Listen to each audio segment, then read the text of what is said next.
Greetings. Just back from an outdoor trip up north, as they say here, with many members of my family. I'm going to talk about that in next week's Frankly, an update on my family,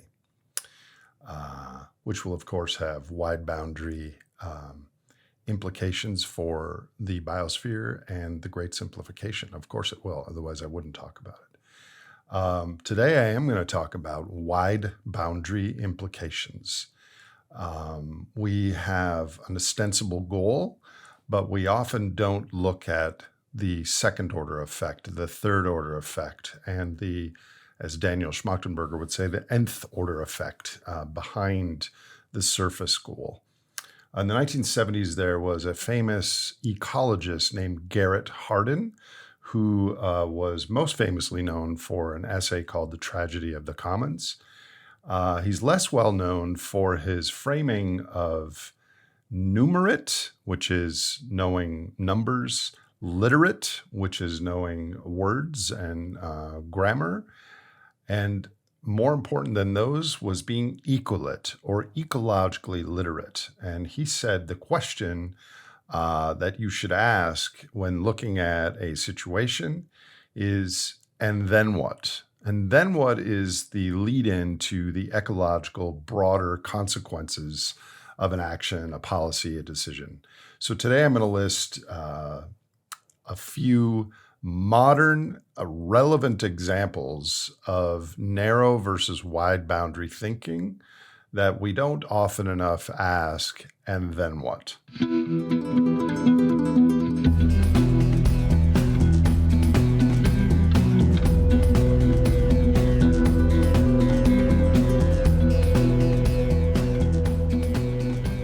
So first of all, a easy, simple, probably unless you live in the state of Iowa, non-controversial example, corn ethanol.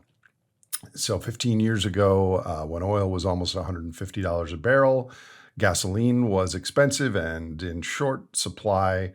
So we started to mandate more corn ethanol, which is a liquid fuel made from corn that reduced the amount of gasoline we needed, lowered the prices on gasoline, et cetera, was good for consumers and voters who like things cheap. That was the narrow boundary goal. Of course, if you expand beyond that, corn ethanol really wasn't an energy source, very, very marginally. It was more of an energy conversion. It converted corn and natural gas and energy and fertilizer and energy and heating and soil, et cetera, into a different form of energy that was used in our cars. Even wider boundary input was we took the input for many people's food supply, especially in Latin America, away from the food bucket and into the transportation bucket. And an even wider boundary impact was the unintended consequences of the nitrogen runoff down the Mississippi River into the Gulf of Mexico, which was estimated to be 10 to 20% higher, and we have increasing dead zones. So there's a narrow boundary, ethanol good for low gas prices, and then the wider boundary impacts. Another example, very relevant today, is debt. If we're struggling with paying the bills as a nation, as a world, we can go into debt.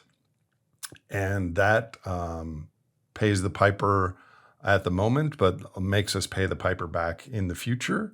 But there are many proponents saying that debt doesn't matter. Debt is an abstraction. MMT says a country can never go insolvent as long as it can print its own currency, et cetera. So we are, in the United States, increasing our debt $1 trillion every 100 days. France just, in a surprise election yesterday, elected a far-left assemblage, and the Bloomberg estimates are for a lot more debt coming to pay higher minimum wages and abolish the pension limits, et cetera. So in the near term, debt helps us consume things we wouldn't be able to consume and produce things we wouldn't be able to produce. But a wider boundary look is that MMT correctly says that there's a double entry accounting, that we enter an asset and a liability every time money is created. So the financial system is in balance, both at the bank level and at the government level. The problem is we need a triple or quadruple level entry book accounting, because when we create debt or money, we don't create energy. We just extract it faster, and we don't create more dolphins, ecosystems, cold blue oxygenated oceans, and productive, healthy biosphere. So when we create debt, is it a direct call on the biophysical aspects that our world depends on now and increasingly in the future? An even wider boundary look at debt, particularly in the case of the United States, following an MMT protocol, is it's inherently unfair. It's unfair to the countries that around the world don't have their own currency, and they peg their situation to the US dollar. And therefore, when we print more money to buy stuff in the United States, it raises interest rates for them, and they can't just print money to pay off the debts. Not only that, but it follows, what the heck is that law? I forget. I'll put it in the show notes. That those who are nearest the spigot of money have outsized benefits, and a lot of Americans have little to no savings. So if interest rates go up, it's helpful for those people who have investments, but not helpful for those people with little or no money. Even wider boundary than that, it raises the risk premia for foreign investors. It increases systemic risk. If France is part of the euro, but the European Central Bank has various debt protocols and rules, which is why last decade prostitution and cocaine sales were allowed to be included in GDP, so that the debt to GDP ratio wouldn't get outside of their rules. And it creates risks in the treasury market and longer systemic risk. So there's a big and then what with debt. Moving on to another topic popular in today's discourse is electric vehicles, EVs.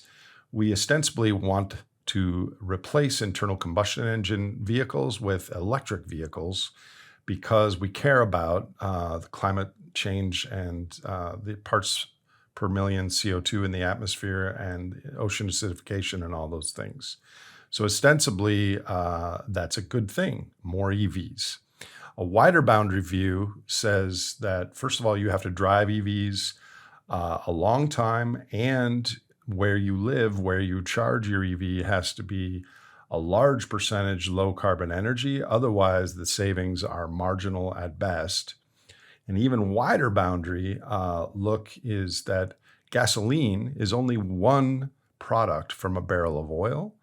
Of the 6,000 products that come from a barrel of oil, tires on electric vehicles, asphalt, which electric and internal combustion engines ride on, and plastic. The largest input in a car, a Tesla or an electric car, is all the plastic components. All that comes from a barrel of oil. Even wider boundary look is we have around 80 billion net human babies born every year, but we have over 100 million cars and light trucks being born every year.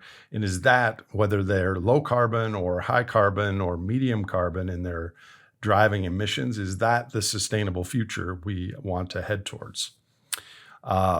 Another example in that vein would be renewable energy. Now, of course, we want a larger percentage of our energy mix to be renewable. In fact, for most of our history until about 150 years ago, most of it was. We want to do that for two reasons. One, because we're aware of climate change.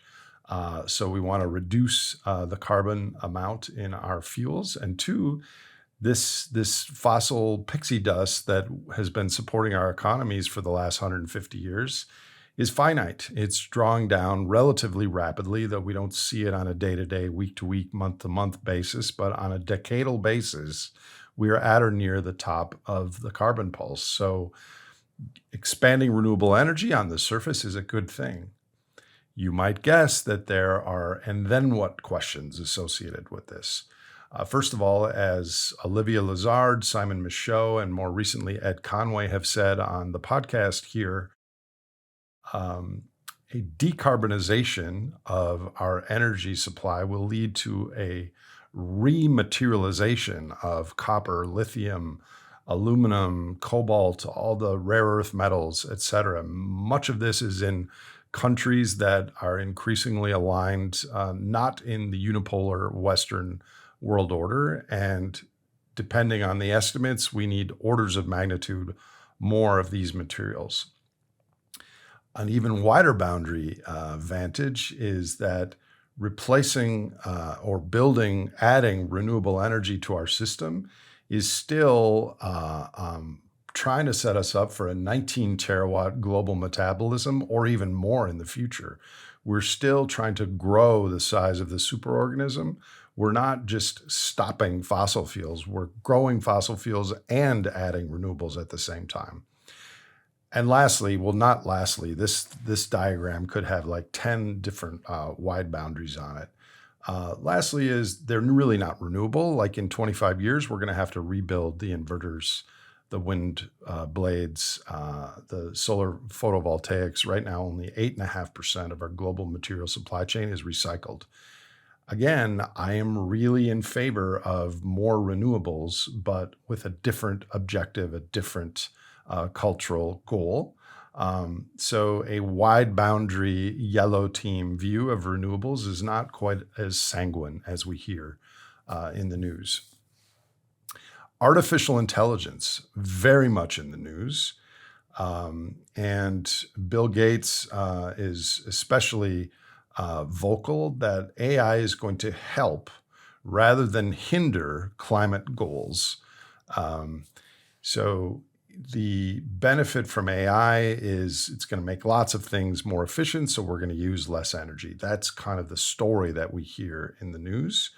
But there is a wider boundary aspect of this. According to Goldman Sachs, a search on an AI chatbot, ChatGPT, will use nearly 10 times as much electricity as a regular Google search, which means that carbon emissions from data centers would more than double by 2030. Bill Gates said that in the extreme case, this is only a 6% addition, but probably only half of that. And will AI save us energy more than a 6% reduction? Bill Gates says absolutely yes.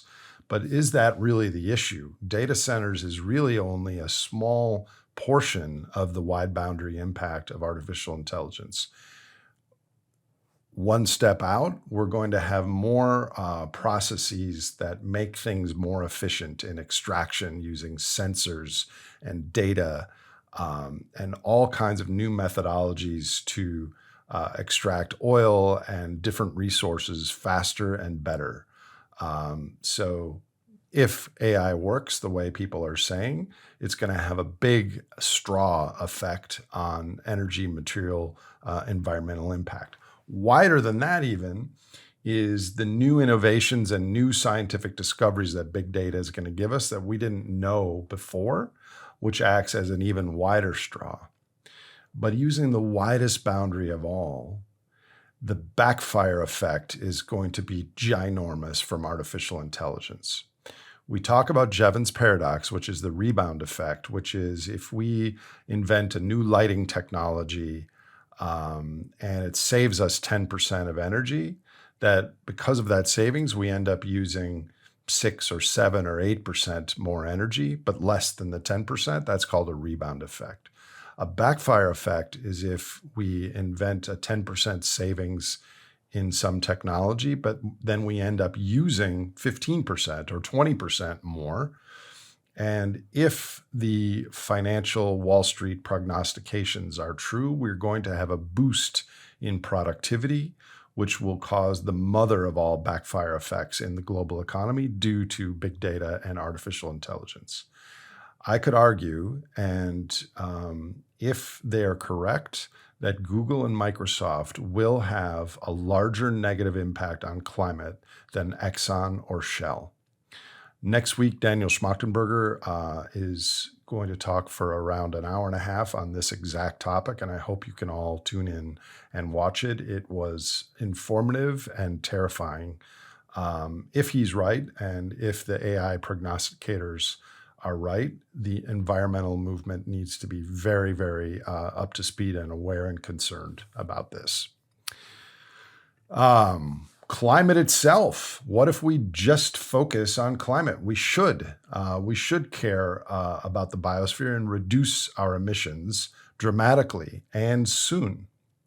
However, the wide boundary impact of that is to truly solve climate or to fix it to a reasonable level would be bad for the economies, because carbon is the main input to our economic growth. 80% of our biggest fossil army mega helpers to our global economy are fossils.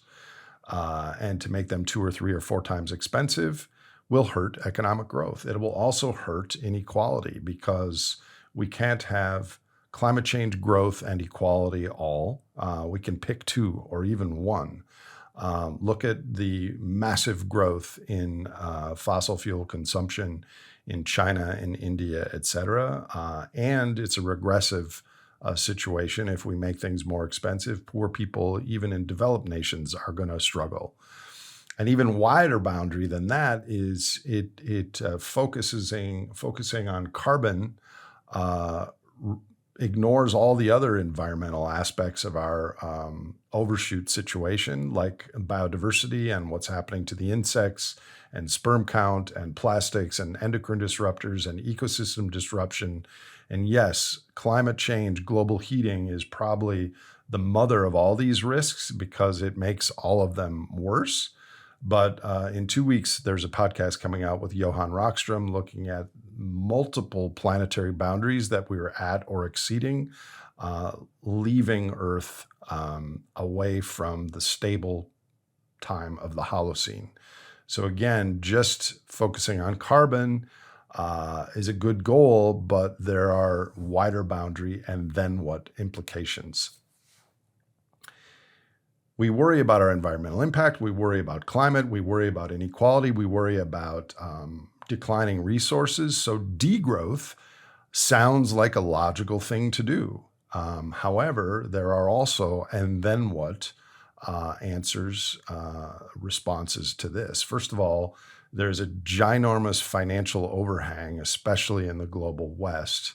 And all of that financial overhang, which we consider wealth, is a claim on real resources in the future.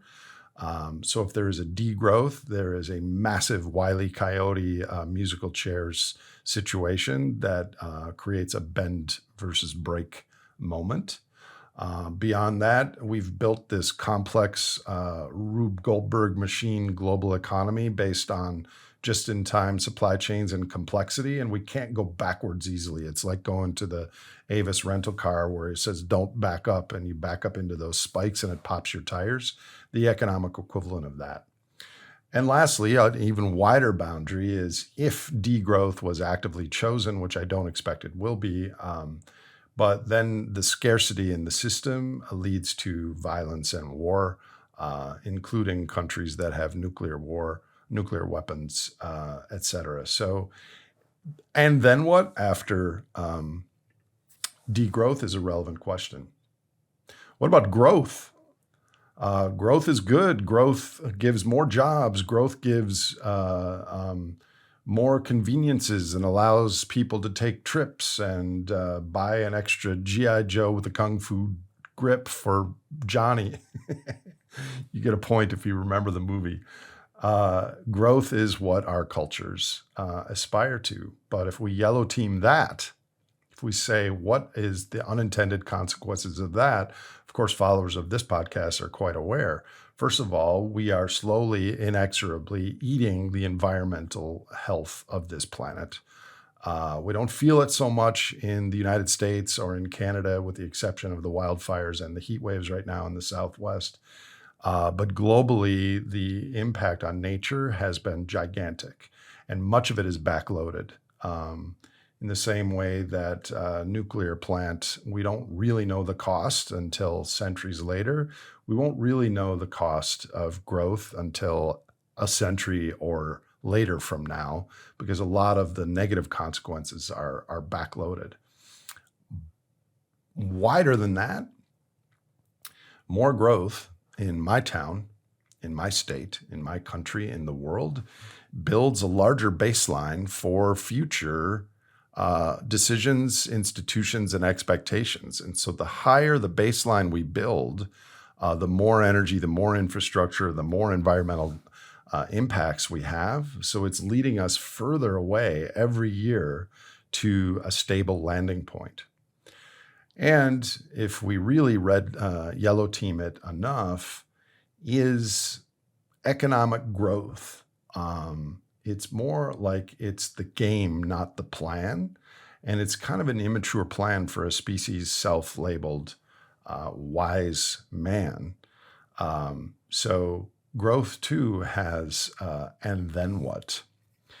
If you have made it this far, you can see that just about any issue that we care about ostensibly has a benefit immediately, otherwise we wouldn't be choosing it.